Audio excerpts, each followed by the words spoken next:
ಈ ಒಂದು ವಿಡಿಯೋದಲ್ಲಿ ಯುವನಿಧಿ ಯೋಜನೆಗೆ ಹೇಗೆ ಅಪ್ಲೈ ಮಾಡೋದು ಅಂತ ತಿಳಿಸ್ಕೊಡ್ತೀನಿ. ವಿಡಿಯೋನ ಸ್ಕಿಪ್ ಮಾಡ್ತೀನಿ, ಪೂರ್ತಿ ನೋಡಿ. ಯುವನಿಧಿ ಯೋಜನೆಗೆ ಅಪ್ಲೈ ಮಾಡಕ್ಕೆ ಕ್ರೋಮ್ ಆಪ್ ನ ಓಪನ್ ಮಾಡ್ಕೊಬೇಕು.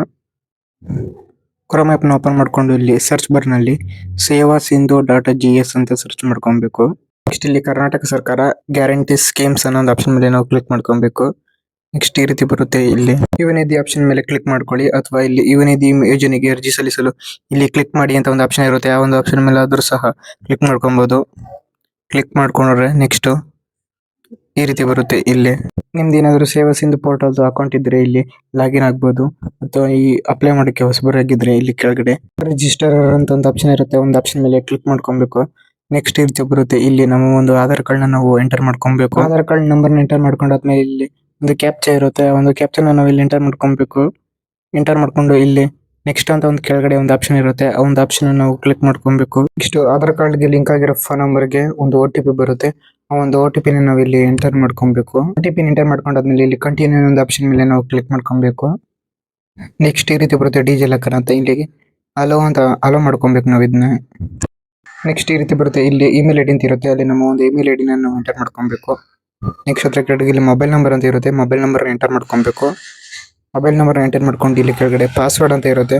ಅಲ್ಲಿ ಒಂದು ನಾವು ಪಾಸ್ವರ್ಡ್ ನ ಕ್ರಿಯೇಟ್ ಮಾಡ್ಕೊಬೇಕು. ಪಾಸ್ವರ್ಡ್ ನ ನೆನಪಲ್ಲಿ ಇಟ್ಕೊಂಡಿರಿ, ಯಾಕೆಂದ್ರೆ ಸೇವಾ ಸಿಂಧು ಪೋರ್ಟಲ್ ಗೆ ಲಾಗಿನ್ ಆಗಕ್ಕೆ ಅದು ಪಾಸ್ವರ್ಡ್ ಬೇಕಾಗುತ್ತೆ. ನಾವು ಕ್ರಿಯೇಟ್ ಮಾಡ್ಕೊಳ್ಳೋ ಪಾಸ್ವರ್ಡ್ ಬಿಗ್ ಲೆಟರ್ ಆಗಿರ್ಬೇಕು, ಮತ್ತೆ ಸ್ಮಾಲ್ ಲೆಟರ್ ಆಗಿರ್ಬೇಕು, ಮತ್ತೆ ಈ ರೀತಿ ಸ್ಪೆಷಲ್ ಕ್ಯಾರೆಕ್ಟರ್ಸ್ ನಂಬರ್ಸ್ ಆಗಿರ್ಬೇಕು. ಇಲ್ಲಿ ಕೊಟ್ಟಿದ್ದಾರೆ ನೋಡಿ, ನೋಟ್ ಅಂತ, ಅದನ್ನ ಓದ್ಕೊಳ್ಳಿ, ಗೊತ್ತಾಗುತ್ತೆ ಹೇಗೆ ಅಂತ. ನೆಕ್ಸ್ಟ್ ಇಲ್ಲಿ ಕ್ಯಾಪ್ಚಾ ಇರುತ್ತೆ. ಕ್ಯಾಪ್ಚಾನ ಎಂಟರ್ ಮಾಡ್ಕೊಬೇಕು. ಕ್ಯಾಪ್ಚಾ ಎಂಟರ್ ಮಾಡ್ಕೊಂಡು ಇಲ್ಲಿ ಸಬ್ಮಿಟ್ ಅಂತ ಒಂದು ಆಪ್ಷನ್ ಇರುತ್ತೆ. ಒಂದು ಆಪ್ಷನ್ ಮೇಲೆ ನಾವು ಕ್ಲಿಕ್ ಮಾಡ್ಕೊಬೇಕು. ನೆಕ್ಸ್ಟ್ ಒಂದು ಸ್ವಲ್ಪ ಲೋಡಿಂಗ್ ಆಗುತ್ತೆ. ಲೋಡಿಂಗ್ ಆದ್ಮೇಲೆ ಈ ರೀತಿ ಬರುತ್ತೆ. ಇವಾಗ ಇಲ್ಲಿ ನಮ್ಮ ಒಂದು ಫೋನ್ ನಂಬರ್ಗೆ ಮತ್ತೆ ನಮ್ಮ ಕೊಟ್ಟಿರೋ ಇಮೇಲ್ ಐಡಿಗೆ ಎರಡಕ್ಕೂ ಒಂದೊಂದು OTP ಬಂದಿರುತ್ತೆ. ಆ OTP ನ ನಾವು ಇಲ್ಲಿ ಎಂಟರ್ ಮಾಡ್ಕೊಬೇಕು. ಇಲ್ಲಿ ಫಸ್ಟ್ ಇಮೇಲ್ ಗೆ ಜಿಮೇಲ್ ಐಡಿಗೆ ಬಂದಿರೋ OTP ನ ನಾವು ಇಲ್ಲಿ ಸ್ಟಾರ್ಟಿಂಗ್ ಎಂಟರ್ ಮಾಡ್ಕೊಬೇಕು. ನೆಕ್ಸ್ಟ್ ಇಲ್ಲಿ ಮೊಬೈಲ್ ನಂಬರ್ ಅಂತ ಇರುತ್ತೆ. ಅಲ್ಲಿ ಮೊಬೈಲ್ ನಂಬರ್ಗೆ ಬಂದಿರೋ OTP ನ ನಾವು ಎಂಟರ್ ಮಾಡ್ಕೊಬೇಕು. ಮೊಬೈಲ್ ನಂಬರ್ಗೆ ಬರೋ OTP ಸ್ವಲ್ಪ ನಿಧಾನ ಆಗ್ಬೋದು, ಸ್ವಲ್ಪ ವೆಯ್ಟ್ ಮಾಡಿ ಎಂಟರ್ ಮಾಡ್ಕೊಳ್ಳಿ. ಬಂದ್ರೆ ಬರಲಿಲ್ಲ ಅಂದ್ರೆ ಇಲ್ಲಿ ರೀಸೆಂಟ್ ಅಂತ ಒಂದು ಆಪ್ಷನ್ ಇರುತ್ತೆ. ಆ ಒಂದು ಆಪ್ಷನ್ ಕ್ಲಿಕ್ ಮಾಡ್ಕೊಂಡ್ರೆ ಮತ್ತೆ ಒಂದ್ಸಲಿ OTP ಬರುತ್ತೆ. OTP ನ ಎಂಟರ್ ಮಾಡ್ಕೊಂಡಾದ್ಮೇಲೆ ಇಲ್ಲಿ ವ್ಯಾಲಿಡೇಟ್ ಅಂತ ಒಂದು ಆಪ್ಷನ್ ಇರುತ್ತೆ. ಆ ಒಂದು ಆಪ್ಷನ್ ಮೇಲೆ ನಾವು ಕ್ಲಿಕ್ ಮಾಡ್ಕೊಬೇಕು. ನೆಕ್ಸ್ಟ್ ಈ ರೀತಿ ಬರುತ್ತೆ. ಇಲ್ಲಿ ಯಾವ ಸಕ್ಸಸ್ಫುಲಿ ರಿಜಿಸ್ಟರ್ ಅಂತ ಬರುತ್ತೆ. ನೆಕ್ಸ್ಟ್ ಹಾಗೆ ಬ್ಯಾಕ್ ಬರಬೇಕು. ಬ್ಯಾಕ್ ಬಂದು ಇಲ್ಲಿ ಸರ್ಚ್ ಬಾರ್ ನಲ್ಲಿ ತಿರ್ಗಾ ಸೇವಾ ಸಿಂಧು .gs ಅಂತ ಸರ್ಚ್ ಮಾಡ್ಕೊಬೇಕು. ನೆಕ್ಸ್ಟ್ ಇಲ್ಲಿ ಗ್ಯಾರಂಟಿ ಸ್ಕೀಮ್ ಅನ್ನೋ ಆಪ್ಷನ್ ಮೇಲೆ ನಾವು ಕ್ಲಿಕ್ ಮಾಡ್ಕೊಬೇಕು. ನೆಕ್ಸ್ಟ್ ಈ ರೀತಿ ಬರುತ್ತೆ. ಇಲ್ಲಿ ಯುವನಿಧಿ ಅನ್ನೋ ಆಪ್ಷನ್ ಮೇಲೆ ಕ್ಲಿಕ್ ಮಾಡ್ಕೊಬೇಕು. ನೆಕ್ಸ್ಟ್ ಈ ರೀತಿ ಬರುತ್ತೆ. ಇಲ್ಲಿ ಲಾಗಿನ್ ಐಡಿ ಮತ್ತೆ ಪಾಸ್ವರ್ಡ್ ನ ಎಂಟರ್ ಮಾಡ್ಕೊಬೇಕು. ಲಾಗಿನ್ ಐಡಿ ಬಂದು ನಮ್ಮ ಮೊಬೈಲ್ ನಂಬರ್ ಆಗಿರುತ್ತೆ. ಕೆಳಗಡೆ ಪಾಸ್ವರ್ಡ್ ಅಥವಾ OTP ಅಂತ ಇರುತ್ತೆ. ಪಾಸ್ವರ್ಡ್ ನ ಮರ್ತೋಗಿದ್ರೆ ಅಲ್ಲಿ ಗೆಟ್ OTP ನ ಆಪ್ಷನ್ ಮೇಲೆ ಕ್ಲಿಕ್ ಮಾಡ್ಕೊಂಡ್ರೆ ನಮ್ಮ ಮೊಬೈಲ್ ನಂಬರ್ಗೆ ಒಂದು OTP ಬರುತ್ತೆ. ಒಂದು OTP ನ ಎಂಟರ್ ಮಾಡ್ಕೊಂಡು ಇಲ್ಲಿ ಕೆಳಗಡೆ ಒಂದು ಕ್ಯಾಪ್ಚಾ ಇರುತ್ತೆ. ಒಂದು ಕ್ಯಾಪ್ಚಾ ನ ಎಂಟರ್ ಮಾಡ್ಕೊಬೇಕು. ಕ್ಯಾಪ್ಚಾ ಎಂಟರ್ ಮಾಡ್ಕೊಂಡು ಅಲ್ಲಿ ಕೆಳಗಡೆ ಲಾಗಿನ್ ಅಂತ ಒಂದು ಆಪ್ಷನ್ ಇರುತ್ತೆ. ಒಂದು ಆಪ್ಷನ್ ಮೇಲೆ ಕ್ಲಿಕ್ ಮಾಡ್ಕೊಂಡ್ರೆ ಸೇವಾ ಸಿಂಧು ಪೋರ್ಟಲ್ಗೆ ಲಾಗಿನ್ ಆಗ್ತೀವಿ. ನೆಕ್ಸ್ಟ್ ಈ ರೀತಿ ಬರುತ್ತೆ. ಇಲ್ಲಿ 3 ಲೈನ್ಸ್ ಮೇಲೆ ಕ್ಲಿಕ್ ಮಾಡ್ಕೊಬೇಕು. ಕ್ಲಿಕ್ ಮಾಡ್ಕೊಂಡು ಇಲ್ಲಿ ಅಪ್ಲೈ ಫಾರ್ ಸರ್ವಿಸ್ ಅನ್ನೋ ಆಪ್ಷನ್ ಮೇಲೆ ಕ್ಲಿಕ್ ಮಾಡ್ಕೊಬೇಕು. ಇಲ್ಲಿ view all available service option ಮೇಲೆ ಕ್ಲಿಕ್ ಮಾಡ್ಕೊಬೇಕು. ನೆಕ್ಸ್ಟ್ ಇಲ್ಲಿ ಮೇಲ್ಗಡೆ 3 ಡಾಟ್ ಮೇಲೆ ಕ್ಲಿಕ್ ಮಾಡ್ಕೊಂಡು ಇಲ್ಲಿ ಡೆಸ್ಕ್ಟಾಪ್ ಸೈಟ್ ಅಂತ ಒಂದಿರುತ್ತೆ ಒಂದು ಆಪ್ಷನ್. ಆ ಒಂದು ಆಪ್ಷನ್ ನಾವು ಆನ್ ಮಾಡ್ಕೊಂಡ್ರೆ ಈ ರೀತಿ ಬರುತ್ತೆ. ಇಲ್ಲಿ ಇವಾಗ ಈ ಪೇಜ್ ನ ನಾವು ಹಂಗೆ ಝೂಮ್ ಮಾಡ್ಕೊಬೇಕು. ಝೂಮ್ ಮಾಡ್ಕೊಂಡು ಇಲ್ಲಿ ಸರ್ಚ್ ಅಂತ ಒಂದು ಆಪ್ಷನ್ ಇರುತ್ತೆ. ಆ ಸರ್ಚ್ ಅನ್ನೋ ಆಪ್ಷನ್ ಹತ್ರ ನಾವು ಯುವನಿಧಿ ಅಂತ ಸರ್ಚ್ ಮಾಡ್ಕೊಬೇಕು. ಯುವನಿಧಿ ಅಂತ ನಾವು ಟೈಪ್ ಮಾಡ್ಕೊಂಡಾಗ ಇಲ್ಲಿ ಯುವನಿಧಿ ಯೋಜನೆಗೆ ಅರ್ಜಿ ಅಂತ ಒಂದು ಕೆಳಗಡೆ ಒಂದು ಆಪ್ಷನ್ ಇರುತ್ತೆ, 3ನೇ ಆಪ್ಷನ್. ಆ ಒಂದು ಆಪ್ಷನ್ ಮೇಲೆ ನಾವು ಕ್ಲಿಕ್ ಮಾಡ್ಕೊಬೇಕು. ಕ್ಲಿಕ್ ಮಾಡ್ಕೊಂಡ್ರೆ ನೆಕ್ಸ್ಟ್ ಈ ರೀತಿ ಬರುತ್ತೆ. ಇಲ್ಲಿ ಈ ಪೇಜ್ ನಾಗೆ ಝೂಮ್ ಮಾಡ್ಕೊಬೇಕು. ಝೂಮ್ ಮಾಡ್ಕೊಂಡ್ರೆ ಇಲ್ಲಿ ಸ್ವಯಂ ಘೋಷಣೆ ಒಪ್ಪಿಗೆ ಅಂತ ಇರುತ್ತೆ. ಸ್ವಯಂ ಘೋಷಣೆ ಒಪ್ಪಿಗೆ ಅಂದ್ರೆ ನಾನು ಕರ್ನಾಟಕ ಗೃಹ ವಾಸಿಯಾಗಿರುತ್ತೇನೆ. 2023ರ ಶೈಕ್ಷಣಿಕ ವರ್ಷದಲ್ಲಿ ನಾನು ಡಿಪ್ಲೊಮಾ ಅಥವಾ ಪದವಿಯನ್ನು ಉತ್ತೀರ್ಣನಾಗಿದ್ದೇನೆ. ನೆಕ್ಸ್ಟ್ ಇಲ್ಲಿ ನಾನು ಉನ್ನತ ಶಿಕ್ಷಣ ವ್ಯಾಸಂಗ ಮಾಡುತ್ತಿಲ್ಲ. ನಾನು ಸ್ವಯಂ ಉದ್ಯೋಗಿಯಲ್ಲ. ನೆಕ್ಸ್ಟ್ ಇಲ್ಲಿ ನಾನು ESI PF ರಾಷ್ಟ್ರೀಯ ಪಿಂಚಣಿ ಯೋಜನೆಯ ಫಲಾನುಭವಿಯಲ್ಲ, ನಾನು ಉದ್ಯೋಗಿಯಲ್ಲ ಅಂತ ಇಲ್ಲಿ ನಾವು ಎಸ್ ಅಂತ ಕೊಡಬೇಕು. ಇಲ್ಲಿ ಕೊಟ್ಟಿರೋ ಎಲ್ಲ ಇನ್ಫಾರ್ಮೇಶನ್ ಒಂದ್ಸಲಿ ಓದ್ಕೊಂಡು ಇಲ್ಲಿ ಎಸ್ ಅನ್ನೋ ಆಪ್ಷನ್ ಮೇಲೆ ನಾವು ಕ್ಲಿಕ್ ಮಾಡ್ಕೊಬೇಕು. ಎಸ್ ಅನ್ನೋ ಆಪ್ಷನ್ ಮೇಲೆ ಕ್ಲಿಕ್ ಮಾಡ್ಕೊಂಡಾಗ ನೆಕ್ಸ್ಟ್ ಈ ರೀತಿ ಬರುತ್ತೆ. ಇಲ್ಲಿ ಆಧಾರ್ ದೃಢೀಕರಣ ಅಂತ ಒಂದು ಆಪ್ಷನ್ ಇರುತ್ತೆ. ಆ ಒಂದು ಆಪ್ಷನ್ ಮೇಲೆ ನಾವು ಕ್ಲಿಕ್ ಮಾಡ್ಕೊಬೇಕು. ಆಧಾರ್ ದೃಢೀಕರಣ ಆಪ್ಷನ್ ಮೇಲೆ ಕ್ಲಿಕ್ ಮಾಡ್ಕೊಂಡಾಗ ನೆಕ್ಸ್ಟ್ ಈ ರೀತಿ ಬರುತ್ತೆ. ಇಲ್ಲಿ ಈ ಪೇಜ್ ನಾವು ಝೂಮ್ ಮಾಡ್ಕೊಬೇಕು.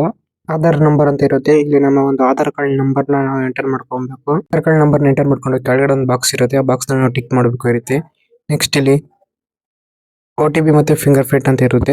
ಇಲ್ಲಿ OTP ನಾವು ಸೆಲೆಕ್ಟ್ ಮಾಡ್ಕೊಬೇಕು. OTP ಆಪ್ಷನ್ ಸೆಲೆಕ್ಟ್ ಮಾಡ್ಕೊಂಡಾದ್ಮೇಲೆ ಇಲ್ಲಿ OTP ಪಡೆಯಿರಿ ಅಂತ ಒಂದು ಆಪ್ಷನ್ ಬರುತ್ತೆ. OTP ಪಡೆಯಿರಿ ಅನ್ನೋ ಒಂದು ಆಪ್ಷನ್ ಮೇಲೆ ನಾವು ಕ್ಲಿಕ್ ಮಾಡ್ಕೊಬೇಕು. ಅವಾಗ ನಮ್ಮ ಒಂದು ಆಧಾರ್ ಕಾರ್ಡ್ಗೆ ಲಿಂಕ್ ಆಗಿರೋ ಒಂದು ಮೊಬೈಲ್ ನಂಬರ್ಗೆ ಒಂದು OTP ಬರುತ್ತೆ. ಆ ಒಂದು OTP ನ ನಾವು ಇಲ್ಲಿ OTP ನಮೂದಿಸಿ ಅನ್ನೋ ಆಪ್ಷನ್ ಹತ್ರ OTP ನ ನಾವು ಟೈಪ್ ಮಾಡ್ಕೊಬೇಕು. ಟೈಪ್ ಮಾಡ್ಕೊಂಡು ಇಲ್ಲಿ ಸಲ್ಲಿಸಿ ಅಂತ ಒಂದು ಆಪ್ಷನ್ ಇರುತ್ತೆ, ಸಬ್ಮಿಟ್ ಅಂತ ಒಂದು ಆಪ್ಷನ್ ಮೇಲೆ ಕ್ಲಿಕ್ ಮಾಡ್ಕೊಬೇಕು. ನೆಕ್ಸ್ಟ್ ಈ ರೀತಿ ಬರುತ್ತೆ. ಇವಾಗ ಒಂದ್ಸಲಿ ಸ್ಕ್ರೀನ್ ಮೇಲೆ ಕ್ಲಿಕ್ ಮಾಡ್ಕೊಂಡ್ರೆ ಮತ್ತೆ ಬ್ಯಾಕ್ ಬರುತ್ತೆ.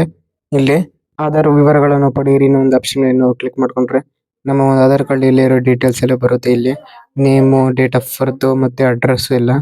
ನೆಕ್ಸ್ಟ್ ಇಲ್ಲಿ ಪ್ರಮಾಣ ಪತ್ರದ ಪ್ರಕಾರ ಅರ್ಜಿದಾರನ ಹೆಸರು ಮತ್ತು ಆಧಾರ್ ಕಾರ್ಡ್ ನಲ್ಲಿರುವ ಹೆಸರು ಒಂದೇ ಇದೆಯೇ ಅಂತ ಒಂದು ಆಪ್ಷನ್ ಇರುತ್ತೆ. ಅಲ್ಲಿ ಅಂದ್ರೆ ಸರ್ಟಿಫಿಕೇಟ್ ಅಲ್ಲಿರೋ ಹೆಸರು ಮತ್ತೆ ಆಧಾರ್ ಕಾರ್ಡ್ ನಲ್ಲಿರೋ ಹೆಸರು ಎರಡು ಒಂದೇ ಆಗಿದ್ರೆ ಇಲ್ಲಿ ಎಸ್ ಅನ್ನೋ ಆಪ್ಷನ್ ಮೇಲೆ ನಾವು ಕ್ಲಿಕ್ ಮಾಡ್ಕೊಬೇಕು. ನಾನು ಇವಾಗ ಇಲ್ಲಿ ಎಸ್ ಅನ್ನೋ ಆಪ್ಷನ್ ಸೆಲೆಕ್ಟ್ ಮಾಡ್ಕೋತೀನಿ. ನೆಕ್ಸ್ಟ್ ಇಲ್ಲಿ ಪರ್ಮನೆಂಟ್ ಅಡ್ರೆಸ್ ಅಂತ ಇರುತ್ತೆ. ನಮ್ಮ ಒಂದು ಆಧಾರ್ ಕಾರ್ಡ್ ಅಲ್ಲಿ ಯಾವ ಒಂದು ಅಡ್ರೆಸ್ ಇರುತ್ತೆ ಒಂದು ಅಡ್ರೆಸ್ ನ ಇಲ್ಲಿ ಆಟೋಮೆಟಿಕ್ಲಿ ತಗೊಂಡಿರುತ್ತೆ. ನೆಕ್ಸ್ಟ್ ಅಲ್ಲಿ ಪ್ರಸ್ತುತ ವಿಳಾಸವು ಮೇಲಿನಂತೆ ಇದೆ ಅಂತ ಒಂದು ಆಪ್ಷನ್ ಇದೆ. ಅಂದ್ರೆ ಕರೆಂಟ್ ಅಡ್ರೆಸ್ ಪರ್ಮನೆಂಟ್ ಅಡ್ರೆಸ್ ಎರಡು ಒಂದೇ ಇದೆಯಾ ಅಂತ ಕೇಳಿದ್ದಾರೆ. ಇಲ್ಲಿ ಎರಡು ಸೇಮ್ ಅಡ್ರೆಸ್ ಇದ್ರೆ ಇಲ್ಲಿ ಎಸ್ ಅಂತ ಆಪ್ಷನ್ ಕೊಡಿ.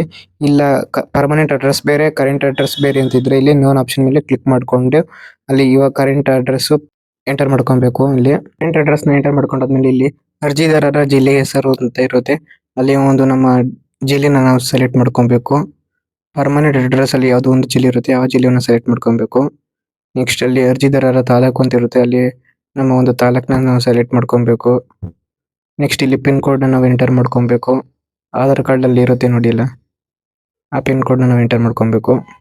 ಪಿನ್ ಕೋಡ್ ನ ಎಂಟರ್ ಮಾಡ್ಕೊಂಡಾದ್ಮೇಲೆ ಕೆಳಗಡೆ ಇಲ್ಲಿ ಎಜುಕೇಶನ್ ಡೀಟೇಲ್ಸ್ ಅಂತ ಇರುತ್ತೆ. ಇಲ್ಲಿ ಕೋರ್ಸ್ ಅನ್ನು ಆಯ್ಕೆ ಮಾಡಿ ಅನ್ನೋ ಆಪ್ಷನ್ ಮೇಲೆ ಕ್ಲಿಕ್ ಮಾಡ್ಕೊಂಡು ಇಲ್ಲಿ ನೀವು ಡಿಗ್ರಿ ಮಾಡಿದ್ರೆ ಇಲ್ಲಿ ಡಿಗ್ರಿ ಅಂತ ಸೆಲೆಕ್ಟ್ ಮಾಡಿ, ಅಥವಾ ಡಿಪ್ಲೊಮಾ ಮಾಡಿದ್ರೆ ಡಿಪ್ಲೊಮಾ ಆಪ್ಷನ್ ಸೆಲೆಕ್ಟ್ ಮಾಡ್ಕೊಳ್ಳಿ. ನೆಕ್ಸ್ಟ್ ಇಲ್ಲಿ UG ಅಥವಾ PG ಆಯ್ಕೆ ಮಾಡಿ ಅಂತ ಇರುತ್ತೆ. ಅಲ್ಲಿ ನಾವು UG ಅಥವಾ PG ನಮ್ದು ಅಂತ ಸೆಲೆಕ್ಟ್ ಮಾಡ್ಕೊಬೇಕು. ನೆಕ್ಸ್ಟ್ ಅಲ್ಲಿ ಡಿಗ್ರಿ ಪಾಸಿಂಗ್ ಇಯರ್ ಅಂತ ಇರುತ್ತೆ, ಅಲ್ಲಿ ನಾವು ಪಾಸ್ ಆಗಿರೋ ಇಯರ್ ನಾವು ಸೆಲೆಕ್ಟ್ ಮಾಡ್ಕೊಬೇಕು. ನೆಕ್ಸ್ಟ್ ಅಲ್ಲಿ ಸೆಲೆಕ್ಟ್ ಯೂನಿವರ್ಸಿಟಿ ಅಥವಾ ಬೋರ್ಡ್ ನೇಮ್ ಅಂತ ಇರುತ್ತೆ.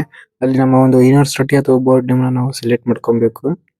ಸೆಲೆಕ್ಟ್ ಆಪ್ಷನ್ ಮೇಲೆ ಕ್ಲಿಕ್ ಮಾಡ್ಕೊಂಡು ನಮ್ಮ ಒಂದು ಯೂನಿವರ್ಸಿಟಿನ ನಾವು ಇಲ್ಲಿ ಸೆಲೆಕ್ಟ್ ಮಾಡ್ಕೊಬೇಕು. ನೆಕ್ಸ್ಟ್ ಇಲ್ಲಿ ಎಂಟರ್ ಡಿಗ್ರಿ ಅಥವಾ ಡಿಪ್ಲೊಮಾ ಸರ್ಟಿಫಿಕೇಟ್ ರಿಜಿಸ್ಟರ್ ನಂಬರ್ ಅಂತ ಇರುತ್ತೆ. ಅಲ್ಲಿ ಒಂದು ನಮ್ಮ ಒಂದು ಡಿಗ್ರಿ ಅಥವಾ ಡಿಪ್ಲೊಮಾ ಸರ್ಟಿಫಿಕೇಟ್ ರಿಜಿಸ್ಟರ್ ನಂಬರ್ ನಾವು ಇಲ್ಲಿ ಎಂಟರ್ ಮಾಡ್ಕೊಬೇಕು. ಆ ಒಂದು ನಂಬರ್ ಮಾರ್ಕ್ಸ್ ಕಾರ್ಡ್ ಅಲ್ಲಿ ಇರುತ್ತೆ ಅಥವಾ ಹಾಲ್ ಟಿಕೆಟ್ ಅಲ್ಲೂ ಸಹ ಇರುತ್ತೆ.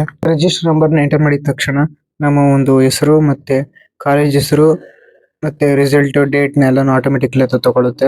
ರಿಜಿಸ್ಟರ್ ನಂಬರ್ ನ ಎಂಟರ್ ಮಾಡಿದ ತಕ್ಷಣ ನಮ್ಮ ಹೆಸರು ಕಾಲೇಜ್ ಹೆಸರು ಮತ್ತೆ ರಿಸಲ್ಟ್ ಡೇಟ್ ನ ಅದು ತೋರಿಸಲಿಲ್ಲ ಅಂದ್ರೆ ನಾವೇ ಅಲ್ಲಿ ಟೈಪ್ ಮಾಡ್ಕೊಬೇಕಾಗುತ್ತೆ. ನೆಕ್ಸ್ಟ್ ಅಲ್ಲಿ ಕೆಳಗಡೆ ಗೃಹವಾಸಿ ಪರಿಶೀಲನೆಗಾಗಿ ಯಾವ್ದಾದ್ರು ಒಂದನ್ನು ಆಯ್ಕೆ ಮಾಡಿ ಅಂತ ಒಂದು ಆಪ್ಷನ್ ಇರುತ್ತೆ. ಅಲ್ಲಿ ಸೆಲೆಕ್ಟ್ ಆಪ್ಷನ್ ಮೇಲೆ ಕ್ಲಿಕ್ ಮಾಡ್ಕೊಂಡ್ರೆ ಇಲ್ಲಿ ಡಿಗ್ರಿ ಅನ್ನೋ ಆಪ್ಷನ್ ನಾವು ಇಲ್ಲಿ ಸೆಲೆಕ್ಟ್ ಮಾಡ್ಕೊಂಡ್ರೆ ನಮ್ಮ ಒಂದು PUC ಮತ್ತೆ SSLC ಡೀಟೇಲ್ಸ್ ನೆಲ್ಲ ಇಲ್ಲಿ ಎಂಟರ್ ಮಾಡ್ಕೊಬೇಕು. ಅಥವಾ ಇಲ್ಲಿ ರೇಷನ್ ಕಾರ್ಡ್ ಆಪ್ಷನ್ ಸೆಲೆಕ್ಟ್ ಮಾಡ್ಕೊಂಡ್ರೆ ರೇಷನ್ ಕಾರ್ಡ್ ಡೀಟೇಲ್ಸ್ ನಾವು ಅಲ್ಲಿ ಆಡ್ ಮಾಡಬೇಕಾಗುತ್ತೆ. ಇಲ್ಲಿ ಡಿಗ್ರಿ ಆಪ್ಷನ್ ಸೆಲೆಕ್ಟ್ ಮಾಡ್ಕೋತೀನಿ. ನೆಕ್ಸ್ಟ್ ಇಲ್ಲಿ PUC ಸಮಾನ ಕೋರ್ಸ್ಗಾಗಿ ಗೃಹವಾಸಿ ಪರಿಶೀಲನೆ ಅಂತ ನೆಕ್ಸ್ಟ್ ಒಂದು ಆಪ್ಷನ್ ಇರುತ್ತೆ. ಅಲ್ಲಿ ನಾವು ಸೆಲೆಕ್ಟ್ ಅನ್ನೋ ಆಪ್ಷನ್ ಮೇಲೆ ಕ್ಲಿಕ್ ಮಾಡ್ಕೊಬೇಕು. ಇಲ್ಲಿ ನಾವು PUC ಮಾಡಿದ್ರೆ PUC ಆಪ್ಷನ್ ಸೆಲೆಕ್ಟ್ ಮಾಡ್ಕೊಬೇಕು, ಅಥವಾ ITI ಮಾಡಿದ್ರೆ ITI ಆಪ್ಷನ್ ಸೆಲೆಕ್ಟ್ ಮಾಡ್ಕೊಬೇಕು. ನೆಕ್ಸ್ಟ್ ಅಲ್ಲಿ PUC ತೇರ್ಗಡೆಯಾದ ವರ್ಷ ಅಂತ ಇರುತ್ತೆ, ಅಂದ್ರೆ PUC ಪಾಸ್ ಆಗಿರೋ ವರ್ಷನ ನಾವು ಇಲ್ಲಿ ಸೆಲೆಕ್ಟ್ ಮಾಡ್ಕೊಬೇಕು. ನೆಕ್ಸ್ಟ್ ಅಲ್ಲಿ PUC ರಿಜಿಸ್ಟರ್ ನಂಬರ್ ಅಂತ ಇರುತ್ತೆ. ಅಲ್ಲಿ ನಮ್ಮ ಒಂದು PUC ರಿಜಿಸ್ಟರ್ ನಂಬರ್ ನಾವು ಅಲ್ಲಿ ಎಂಟರ್ ಮಾಡ್ಕೊಬೇಕು. PUC ರಿಜಿಸ್ಟರ್ ನಂಬರ್ ನಾವು ಎಂಟರ್ ಮಾಡಿದಾಗ ನಮ್ಮ ಒಂದು ನೇಮ್ ಅದು ಆಟೋಮೆಟಿಕ್ಲಿ ತಗೊಳ್ಳಿಲ್ಲ ಅಂದ್ರೆ ಈ ರೀತಿ ಬರುತ್ತೆ.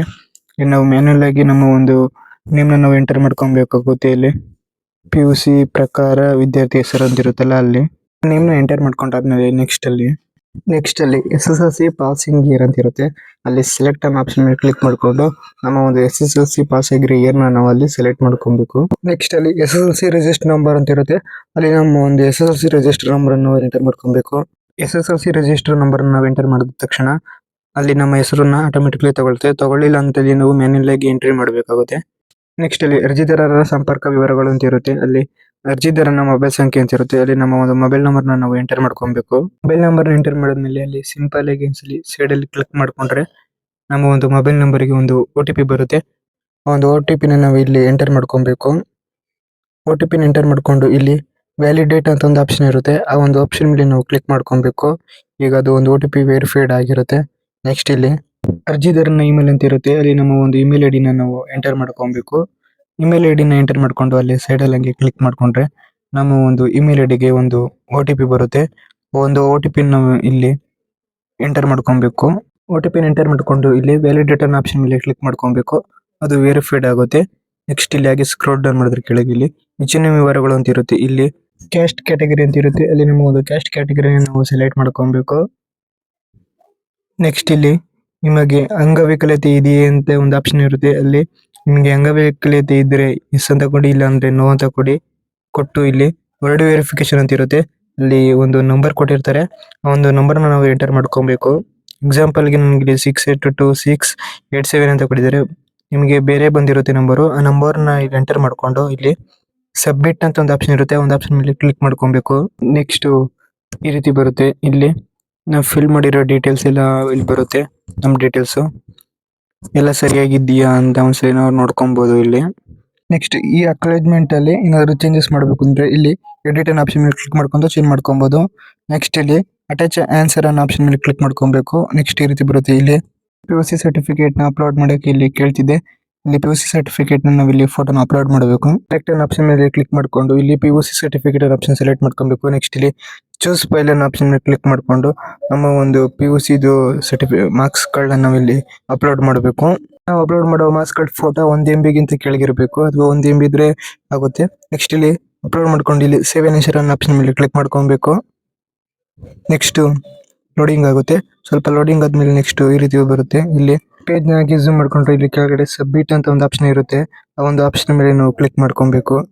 ಕ್ಲಿಕ್ ಮಾಡ್ಕೊಂಡ್ರೆ ನೆಕ್ಸ್ಟ್ ಸ್ವಲ್ಪ ಲೋಡಿಂಗ್ ಆಗುತ್ತೆ. ಲೋಡಿಂಗ್ ಆದ್ಮೇಲೆ ನಮ್ದು ಒಂದು ಅಕ್ನಾಲೆಜ್ಮೆಂಟ್ ಬರುತ್ತೆ.